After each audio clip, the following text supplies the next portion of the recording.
Yes, that was our general body exercise. We hope you joined because we brought that exercise to you. We know this is a new week. You must have eaten a lot and a lot over the weekend. Enjoyment, you understand what I'm talking about. So we brought exercise for you to just burn off the calories. All right. Now we have a business analyst in the house, and we want to look at the role of international trade promotion in the export development. Okay, please join me as I welcome engineer Abayomi Onosoya. Okay, he is the global director of Africa House. Good morning, sir. Good morning. Thank you for having me. Thank you so much for joining us. It's my pleasure. Thank you. All right, we're looking at the role of international trade promotion and export development. In a layman's language, what are we talking about? Well, first of all, good morning, Abuja. Good morning, Nigeria. Trade promotion basically involves marketing yourself to the world. That's the simplest explanation you can give it, and it goes beyond the simplistic definition, because the truth is, a country as wealthy as Nigeria, the whole world needs to know what you have and what you have to offer. And unfortunately, many sectors of our economy, they've remained dormant because we've not sold ourselves the way we ought to have done over the last several decades. And in order for us to be successful as a nation, we need to take international trade promotion seriously, because if nobody knows what you have, imagine you have gold in your backyard and people don't know you have gold. How would buyers come to your house to buy? So it's the same way we need to promote ourselves to the world, let the world know that we have beyond crude oil. Because the truth is, everybody thinks Nigeria, crude oil. That's what everybody thinks about. But the truth is, we have other sectors of the economy that is capable of dwarfing crude oil. In fact, we can make times 10 of what we're currently making outside the oil sector. In fact, you see, we have cashew, we have even services sector, because by the statistics shows that by 2050, Africa will have the youngest population in the whole wide world. Because if you look at other parts of the world, their population, they are aging rapidly and very fast, at a fast rate. But Nigeria, we seem to be getting younger every day. You see, getting older. Exactly. That's one of the gifts of God to us as a nation. So, and this population, these young folks, they are intelligent, they are young, they are exposed to the world. You see, they see a lot of things that we whole generation don't know. So this puts them at a very unique position, such a way that we can start exporting their skills. You can sit in your house in Abuja and be working for a corporation in the US, and Forex will be coming in. That's one sector that we've not even looked at all. And nations like Philippines and Bangladesh and India, they've been making billions of dollars from this. Processing is another sector. I can go on and on and on and on. And, we need to take international promotion very, very seriously. Okay, we're talking about international, we're talking about export. Yes. Okay, and we're talking about international trade export for development. Now, let's look at some of the things that has, or I call them hindrances, that we need to tidy up, where we need to dot the I's and cross the T's to make sure that this comes out. Well, I wouldn't call them hindrances, if you ask me, because the truth is, knowledge is the number one thing. If you don't know what you have, how would you even make money from it? Let's take the mineral sector, for example.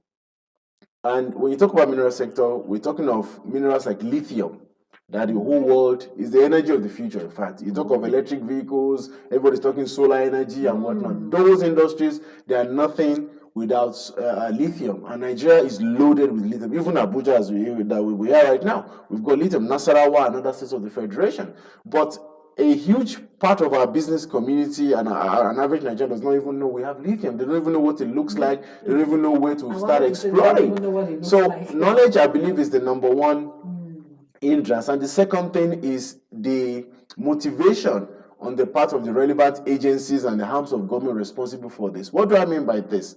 We have a network of more than 60 embassies and high commissions around the world. And to an average Nigerian, when you talk about embassy, he thinks about visa. And the truth is that visa only represents 1% of the activities of a diplomatic post. And in Nigeria, we send our diplomats out. We have what we call trade desk officers who are in charge of trade in every nation that we have a representation in. And these particular desk officers, I believe they've not been active enough. Because what do I mean by this? It's their job to move around their local country of assignment to let them know we are Nigerians, these are our capabilities. And it is their job also to facilitate trade promotion tours or arrangements such a way that people who are processing cashew in Gwagwalada or in Kogi State can go on a trade mission tour to, let's say, China, Vietnam, the US, Australia, letting them know, see, in Gwagwalada we have a huge community where we can be supplying the whole world cashew demands. The same thing goes for even food processing. Now we keep talking about we're in the harvest season now. Tomatoes, peppers, and whatnot, everything is in abundance. Fast forward 3 months from now, everything will dry up. So what are we doing with those harvests that we have? The tomatoes are going to, a basket of tomato in Benue is about 1,000 naira. That's for small farmers basket, you see. And imagine if we can leverage on that to process all the tomatoes that they have, and we start doing tin tomato for export to other parts of the world. But unfortunately, the reverse is the case. After 3 months or 4 months time, we start importing tomato paste from China. Honestly. So these are some of the things that we need to do. We need to, and of course, it's not the responsibility of the government alone. I always vie for partnerships between the government and the private sector. We need to work together to be able to achieve our common goal. We keep talking about our economy is in shambles, we don't have enough income, crude oil is deteriorating and whatnot. But the truth is, there are more than 100 sectors that we can explore together. In order for us as an entrepreneur, as a business, or as a person to be able to tap into those lucrative and juicy markets, trade promotion is number one. Just think about it as advertising. You have a good business in Nigeria, you don't advertise on Facebook, NTA, whatever, nobody will know you. You're on your own. You see, you might be sitting on money, but nobody will know about you. So trade promotion is very, very important. Okay, now I think you just mentioned one of the steps. You need to awareness. Yes. So what other steps? Well, awareness is number one, and number two is there has to be a table discussion between the various sectors of the economy, the government, and the private sector. We all need to ask ourselves, okay, we are about to embark on a huge large-scale international promotion. Who pays for what? Who's responsible for what? Because the truth is, in Nigeria of today, and most African countries, in fact, we've often, I don't want to use the word lazy, we've often get used to sitting behind a desk. My salary will come in end of the month, who cares? If extra comes in, fine. But the truth is, we need to understand that this is a matter of national security. If we don't do it, children finishing from schools will be jobless. If we don't do this, insecurity will increase. Insecurity is directly proportional to lack of jobs. And you can only create jobs when money is flowing into your country.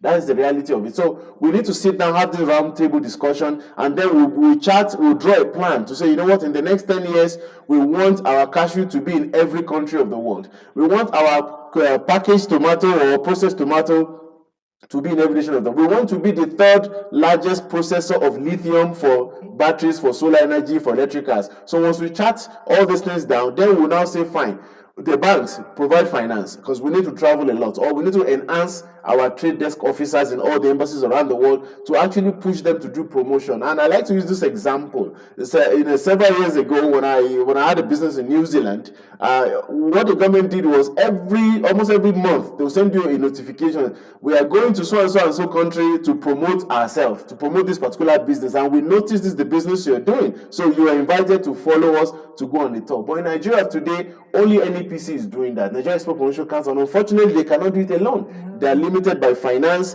they are limited by so many logistical challenges. And then, what really makes me angry or makes me sad, so to say, is when you hear of exhibitions. You go to any exhibition in the world, you see the pavilions of other nations, you see hundreds of businesses from a particular country. But Nigeria, you see one small shed, one small like somebody selling suya, and then you see, and also you see them just displaying small objects, like a small bottle of cashew, one shea butter, and one. You see the tables. So thank you, scanty, and you begin to wonder, these people need support. NEPC needs help. Private sector, the bank, the government, the embassies. When we come together, we'll become a force that the whole world will listen to, and then they'll start buying from Nigeria. They will start buying from Nigeria. Okay, for someone who is into business, just like yes. you're talking, and the person wants to go into export. Yes. What, as an expert, what do you think, or Mm. what would be the first step the person should take? Well, the first step is ensure that what you're producing or what you're selling, the world needs it. Because I've seen a whole lot of people who say, "Oh, I want to export." The question is, do people really need what you're selling? You're talking about Zobo. How many people around the world knows about Zobo? But on the other hand, if you talk about the Zobo leaves, people are beginning to know about it. Hibiscus, thank you. They don't even call it Zobo. In fact, we call it Zobo. When you tell them, they say, "What is Zobo?" But when you say hibiscus, we know is medicinal. Yeah. Then once you identify that the product has a demand and the demand is somewhere that is growing, the demand is actually growing. So tap into that. And number two, you have to invest in actual acquiring knowledge that it takes to become an exporter. You need to know the rules. You cannot just go to the market in Guadalajara, pack Zobo leaves and tie it and say, "I'm selling it to America." I'm sorry to say this. Zobo itself, that's the drink itself. It's very rich. Exactly. It has tamarind inside. It has clove inside. It has ginger. You can imagine. Superfood. Superfood. Exactly. So it's something that people should look into. And they should brand it also, because the problem with it, this is the third point now. The point is, like you said, Zobo is a drink that is capable of becoming the top healthy drink in the world, even competing with all these big brands. But our problem is that we do not package ourselves well. Wow. What do I mean by that? Number one, before you make a Zobo drink that somebody in Australia would drink, make sure you follow all the health requirements, like follow the NAFDAC rules, your packaging, your everything. Brand yourself, market yourself, and the government needs to help us push this Zobo brand to the world to say, you know what, Nigeria has a drink that keeps you healthy, that gives you all this benefit, and there should be quality control. Exactly. So before you know, we become another Red Bull or another whatever drink that the whole world knows. That's how Red Bull started in Thailand, in fact. So it's something that I like that. So my listeners, you heard that. So it's something you really need to take seriously. Because when you say Zobo, I know somebody said that Zobo honey. You say, okay, what's Zobo honey? They don't even know that it's called tamarind. Exactly. So we say Zobo seed, it's clove. And when you browse or when you go and research, you find out the health benefits of all those things. Amazing. Okay, let's look at the successful initiatives. I know you must have encountered successful initiatives. Well, I mean, let's give respect to whom respect is due. The government, they've tried. I won't lie about it, because we fall into this trap of everything. Government. They're trying, but for example, what do I mean by this? There was this presidential initiative that was launched by the vice president to support small businesses in Abuja. What did they do? They helped them set up their businesses. The registration and some of the other things were absolutely free, just to spur the economy, to make the economy charge the economy. But you find out that even when these policies and these things are available, people don't even tap into it. As I speak to you today, some of the people that were given access to register their companies for free, they've not even collected their CAC certificate because they didn't pay for it. And if you tell them to pay for it, lawyers will be charging them 200,000-300,000 naira, and they'll be complaining our government is not helping us. So what am I trying to say? Government is trying their own little bit to support the economy, but we, the people too, the entrepreneurs, we must do our part. Don't leave it to government. There are policies in place to actually help us. NAFDAC is doing very well. NEPC is trying their bit, and we only need to talk to the Minister of Foreign Affairs to please, look at their jobs out there as not just being a diplomat, but we need to survive. Your actions will tell on our economic sustainability or success. So please take your job seriously. Try to promote Nigeria to the world so we can all be happy for it. Wow, thank you so much. It's my pleasure. Talking to you most times is, after talking to you, one is what would I call it? One is encouraged to go do something, think outside the box. Thank you. So we say very big thank you. Thank you very much. Yes, you have something. We talked about Zobo. We're just, in fact, free of charge. We just give you an idea, business idea. We talk about Zobo. I heard of a man that Kai.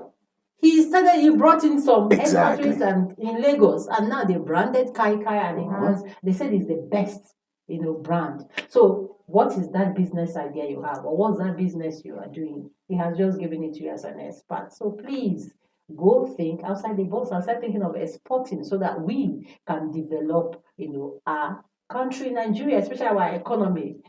It's been Good Morning Abuja, and we've been talking to Engineer Bayomi, and also the Global Director of Africa House. Please don't go anywhere. We'll be right back. But before then, let's see this feature on mental disorder. Welcome back. If you're just joining us, this is the Good Morning Abuja on NTA Channel 5, the Unity Station. That was our feature on mental health disorder. Now we have a mental health advocate and also a first aider in the studio to talk to us about mental health, or let me just say anger management. Please join me as I welcome Ladi Felix. Thank you so much. Good morning, morning. to you. Thank you Nice so to much meet for you. joining us. Thank you so much. Thank you. Delighted to be here. Oh, you are welcome. Thank you. You know, we said first aider, Yeah. mental health. People, you know, that's Yes. familiar, but when you say first First aider. so what is it to a layman? What does that mean? Okay, so just like you also hear first aid, Okay. that's the first step we're expected to give any patient or anybody that has injury before he's been taken maybe to a hospital. Oh, okay. So we believe that mental health issues Hmm. are very treatable Okay. before they become mental health disorders. Okay. So first aid is just some of those things that we do when we begin to see symptoms that we call Okay. first mental health issues, and Hmm. we treat them through self-talk, counseling, coaching before they become mental health issues. And then somebody will have to be taken maybe to a psychiatric hospital or something. But there are minimal first aid that we can give. So that's what we do as a first aider. Okay, let's look at the strategies. Okay. Okay, strategies that we can use in controlling this anger or Anger. managing anger. Okay. So first of all, I feel let's even know where does this anger come from and what is anger. Okay. The For source me, of it. yes, anger is just like every other emotion. It's just a response to something that is unpleasant. Hmm. Okay, and you know, as human beings, we react to things differently. And first, basically, if you look at anger as a normal emotions that can either affect us positively or negatively. Yes, depending on the usage. I've seen people that have become angry at something and they got better because they were angry. Ooh. Maybe angry at their situation. And Okay. they tell themselves, yes, this situation, I'm angry, why should I be at this level? And they get better. But there are some people that get angry, and then because of some other things that we'll talk about, maybe how you can channel this anger to be better. If they don't know, they allow this anger to make them stagnant, to make them react in a negative Before you know way. it, depression. Depression comes in. Oh, okay. You understand? Okay. So, first of all, in treating anger, I feel the first thing is self-awareness. Okay. Yes. People must realize that self-awareness, as you grow up to become an adult, you are working, you must consciously learn to know yourself. What are my weaknesses? What are my strengths? What are my limits? What are my boundaries? What do I take? What don't I take? You know, that helps, that puts you in a position to be able to control some of these outbursts if they come, because sometimes you are in a situation and you can't control it, but the only person you can control is yourself. It's yourself, So if I feel that I'm in a situation I can't control and I can control myself, and the best way to control myself is to leave that place. Okay. Because sometimes I can't control what is happening, but I can control myself. Okay. And the environment too. Yes. Maybe adding to Adding the to anger. it. Yeah. So I've done that several times. I've removed myself from a situation because I know that I might not be able to control this environment, but I can control myself. So I remove myself from the environment. Okay, let's look at the difference between anger expression Okay. and harmful outbursts. Okay. Let's look at the difference and how it affects our mental health. Our mental health. So, you know, there's something called rage. Okay. We believe that any anger that is not being treated can now result to rage. That rage is the outburst. Okay. Before somebody gets to that outburst, there must have been some symptoms of anger that the person had not treated. Okay. Bottling it. Okay. We have seen people, for instance, that, you know, the normal example we give, you see people early in the morning. I've seen people that in the place of rage, they are driving, they have destroyed their cars and somebody's car because of outbursts. And by the time you sit down with those people, you now discover that the whole thing started from the house. Something had happened in the house, maybe a child had angered you and you had not settled it. You had now brought it outside to the point that you are now seeing a total stranger and you couldn't control it. And you are pouring the anger. That's why I say self-awareness.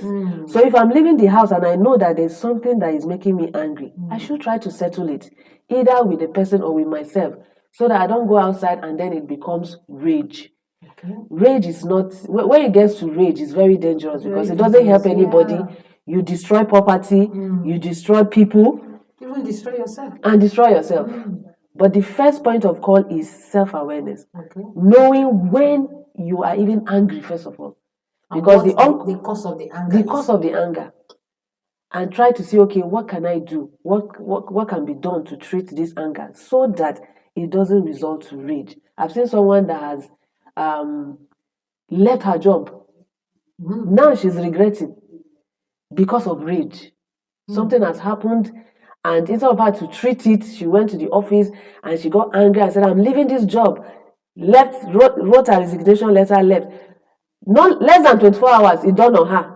What did you do? Oh, I just left my job, my source of income. I think on a lighter mood, what happened was the anger packed his or her bag and left her, and then she, now being herself, now realized Now that dawned she on was her. on the wrong thing. So rage is not a place we want to get to. Rage is not a place. Okay, as a mental health advocate, from your experience, what would you say are the effects of long-term anger? When you keep anger or bottle it for a long time, what would you say happens? Okay, so from the mental health angle, one of the first things we look at is if you don't, a long-time bottling of anger can result to depression. We know depression is not good because it can lead you to do the unthinkable.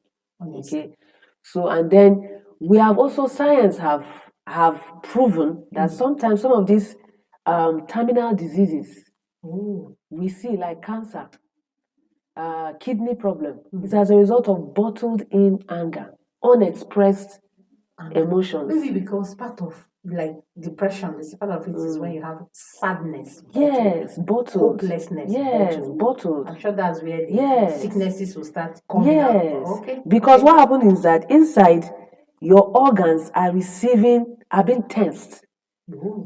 They are being tensed. I'm sure medical people will give us very good explanation, but we have also studied it to see that when you're angry and you have these high emotions, you release some form of hormones and chemicals in your body and make all your organs to be on alert at all time. That way you are pressuring them. So you can imagine your kidney, your liver being pressured 24/7. It will result to so many things. So you just find out you wake up one morning and then you're feeling somehow, you go to the hospital and you're kidney how? Bottled up anger. So in the long time, it has effect on us even medically. Okay. You understand? Then let's talk about relationship. We have seen so many. The effect of anger on relationships. Yeah, we have seen so many relationships that have gone sour because one party will not just, allow resolution. Anger. We have seen children that are suffering now because the parents have refused to resolve their issues. So even in relationship, apart from one-on-one relationship, family relationship, I know a family that has issues that is not resolved cascade to societal issue. So it starts from you, it then goes to your one-on-one relationship, goes to family, affects children, and affects the society. Okay. That's societal effect. Okay, let's look at productivity. Yes. In an organization. Yes. You are just angry. You are bottled so much. Your mental health. You're not balanced. Yes. So let's talk about how can you be productive? Yes. So what happens? Because when you are angry, there is no way that you can give your best. There is no way. Because you are looking at the anger, no matter how you want to justify it, there's no way you want to say, okay, I'm angry and at the same time I want to give my best to this company or I want to be my best in this position that I am in. So we have seen how anger has affected self-productivity. You yourself, you'll not even be productive because you are not even stable mentally. Talk less of in the organization where you are working. Is something that can easily be seen. When you're angry, you won't want to work in a team. You will not want to contribute your quota. Okay, give us your suggestion. No, I'm angry.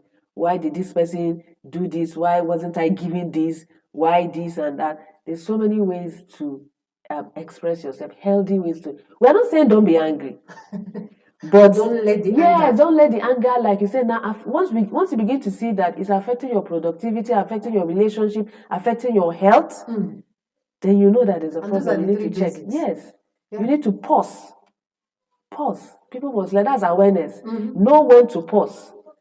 If you are aware of yourself, I know when I'm not productive, then I have to sit down and ask myself, what is the issue? Am I angry? Why am I angry? What have I done about it? What can I do about it? Do I even need to seek help? That's why we have counselors, we have coaches, we have mental health advocates, people that you can go and talk to if you can't solve it on your own. So, for someone who is angry, has bottled so much, what advice as a mental health advocate, what would be your advice to that person? How would the person let go? Yeah. So like I said, let's look at the steps. The steps. Okay. So I said, first of all, self-awareness. Know yourself. Know when you are going overboard. Sometimes sleep can solve some of these problems. You are tired, you are stressed. Excuse yourself, explain to people that are close to you. I say, please, I need to sleep. Give yourself sleep. So it's part of self-awareness. The number 2 thing I will advise is expectations.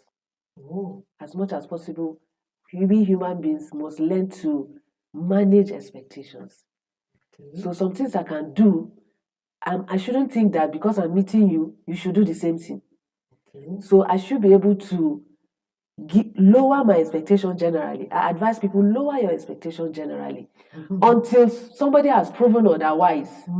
But I lower my expectation so that I don't get myself to a point where I will be angry and I can't help myself anymore. When that expectation is not met. Yes, it's not met. Of course, you will not be angry. So lower your expectation generally with people. Then, of course, I ask people to, the third advice is, exercises. We mental health advocate on exercise. When you exercise very well, both the one you go to the gym and all that, and even the one you do mentally, there's this exercise we call breathing exercise. It's very simple, but it's very effective in even controlling anger. Breathing exercise. So how do you do that? Now, one of the way we try to solve anger is we say pause. We use the technique of pause. Before you say anything, if you're angry, pause for 5 seconds. But some people are not able to do that because on a normal day, they don't even know how to hold their breath. So try it and see. Can you hold your breath for 5 seconds or 10 seconds? Because you do 5 in, 5 out. Can you hold your breath for 10 seconds? If you are not, that means you are going to have issues in even pausing naturally. That means those kind of people will not be able to restrain themselves. They are always fast to talk. Give me, I give you. But if you are able to restrain yourself as you are talking, I am restraining myself. That moment of restraint gives me enough time to think about my response. Like self-control. Self-control. Wow. Thank you so much. Thank you so much. Honestly, 3 things are involved. Like you said, you will never be productive. Yeah. You have mental health issues. Secondly, even family. Relationship. Yeah. Nobody wants to stay around someone who is always angry, who always gets angry, and who does not let go. If you don't let go, so thank you. Thank you. We've been speaking with Ladi Felix. Okay, she's a mental health advocate and a first aider. She has explained what that means, and we've been talking about anger management. Remember, if you're angry, what are you doing to yourself? Mental health. You have a serious issue. You have serious issue with yourself. Then secondly, you'll be productive. Then people will run away from you. And when you're angry, you can say things that at the end you will regret. Saying good morning, Abuja. Please don't go anywhere. We'll be right back after this break. Welcome back. It's good to know that you are still there. Yes, we want to talk about humanitarian services, the essence of humanitarian services, and we have a personal development expert and a volunteer for humanitarian cause. Please join me as I welcome Zena Oladapo. Thank you very much. Thank you for joining us. I like the smile. The way you just smile. Thank you. Thank you for joining us. Wow, humanitarian services. It's not easy. A lot of people say it's not easy for you to volunteer. to help others who are in need. But we talked about subconscious remapping. Okay, subconscious remapping. What is it all about? Okay, subconscious remapping is a cutting edge intervention that is actually used to help resolve all kinds of challenges that we have as human beings. Because we know as human beings, there are all kinds of things that happen that actually put one in a state where you are not at your best. In some instances, it could actually put one into self-destructive states. So basically what subconscious remapping is an intervention to resolve that. So for me to be able to really get you to understand what it is to actually talk a little bit about what is the cause of even these issues that they may resolve, right? So, in life, things happen, right? And we now go through all kinds of emotions. We have the nice emotions that we all love, joy, happiness, and all that. Then we now have the uncomfortable emotions that a lot of us don't want to experience. We don't want to experience anger. We don't want sadness. We don't want, painful things. We don't want anxiety. However, these are things that actually come about just because we are human. So what now happens is that when these things happen and you feel very uncomfortable, the human wants to run away from the discomfort. We don't want to feel it. So what do? We want to feel good. So we look for something that will make us feel good. Okay. Yeah, so what do? We now, maybe some people just take their phone and they're like scrolling endlessly. Some people start watching things they shouldn't watch, like porn. Because once you watch it, what the brain does is makes you feel like, yeah, I feel good for now. Or some people could do things like smoke. Unfortunately, some people go smoke things that are really not good, like weed, etc. But all these things are self-destructive. Some people would even go, their own way of feeling good is actually anger. But all these things happen unconsciously. Exactly. Just like a pressure pot. It's hot, bubbly, very hot, a lot of pressure. If anything lifts off the lid, it explodes. But once it explodes, what happens? Everything settles. So that's what anger is like. So after the anger, there's a release. But it comes with a lot of guilt and all that. So once the guilt happens, then you know that, yeah, this is not good. So these are all these things that happen, but it's all at the unconscious level. So when it happens again and again and again, it becomes, just like a path. You go into a field, grasses are there, it has not been treaded before. Once somebody goes there the first time, it will cause a bit of grass, there'll be a path. The next time another person comes, it opens up, it becomes clearer. So when it's now treaded on 10, 20, 50, 100, 200 times, it becomes default. It goes. So it becomes a natural thing. So what happens? The person automatically does these behaviors. So what subconscious remapping does is that it goes to the root and basically reshapes the whole thing such that very quickly these self-destructive behaviors are able to be addressed at the cause. And then this person very quickly can, basically turn over a new leaf. In fact, I've had a very recent client that I worked with that, a young person that had started substance abuse, smoking and all that, affecting studies, affecting family life and all those kind of things. So went through this process and is basically okay. And this person is actually now excelling in school, such that it's like at the almost 4 points GPA. Okay, so yeah, it's go like ahead. renewal of your mind. You could use that, in layman's terms. We could say that. Because if you have a mindset, just like you said, the negative, let's look at the negative, the anger, you go into smoking and all that, the negative side. So if you have a renewal of your mind, and then you come this way, negative from negative, just jump to positive. Yeah. That will help. So basically but just as I said, this is at the subconscious level. Okay. It's not something that because these decisions, all these things are decisions that have been made unconsciously that you don't even realize that you have done. So it's not really getting back to it at the subconscious level to just help you, like, remake that decision such that rather than you going to the destructive behavior, you're able to see more possibilities and other options of being able to resolve things. So the subconscious remapping intervention that I talked about, addresses a social ills that we most times do not even know how to resolve because of the shame and stigmatization that follows all these destructive habits. So what I'm choosing to do now is actually to use my skills in that area as a kind of service for donation, such that anyone that wants to access this service, and of course this will be like a lot of privileged people in the society that we have right now who want to access this service because it's a premium service. Is you access this service from me, and everything that comes in the proceeds that are coming through this service that I'm offering 20 slots of it, will be giving 100% to the feeding efforts in Maiduguri. So that is, the other part of what I am offering, in response to what's going on in Maiduguri now. So I really hope that you come up and subscribe to this service so that we can actually increase the amount of money we're able to get to support the feeding in Maiduguri. Now, humanitarian services. Where is the inspiration coming from? Why did you decide?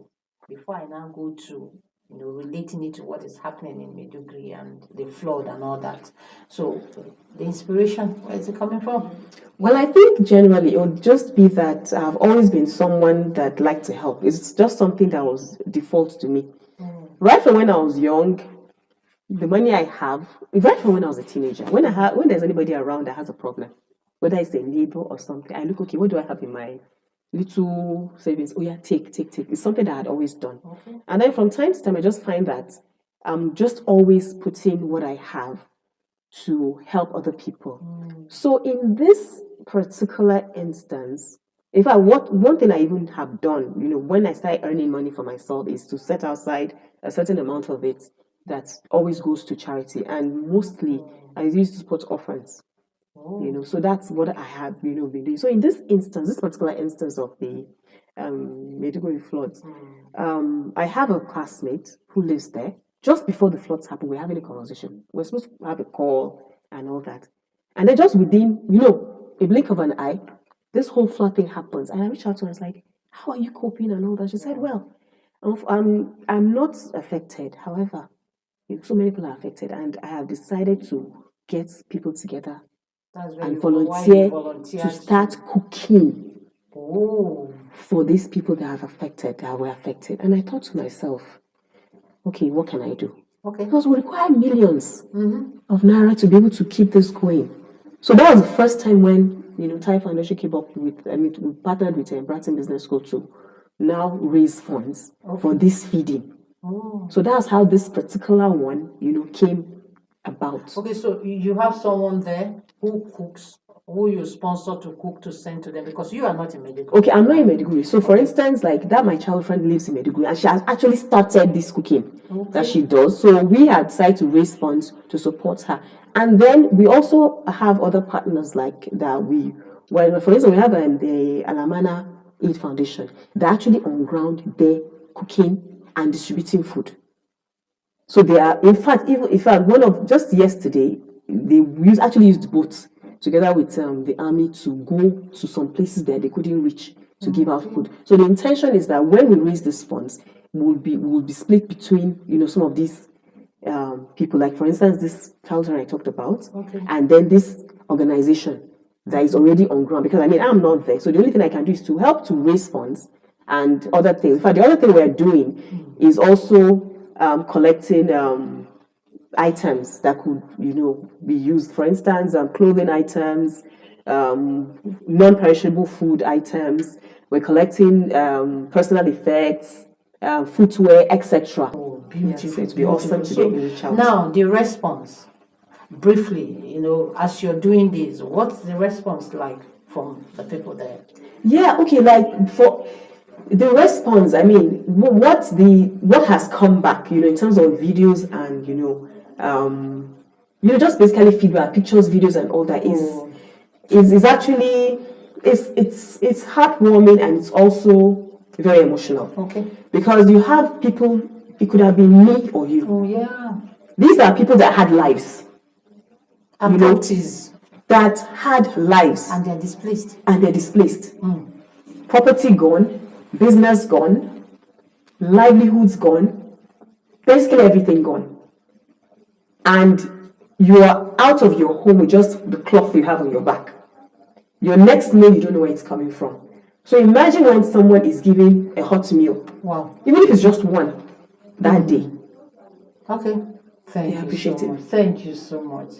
Thank You're you welcome. for helping us, all of us, to reach out to our brothers and sisters. It's a clarion call, and you are saying that all of us should lend our voices to make sure, or to also contribute to make sure that we reach out to those who are in need right now.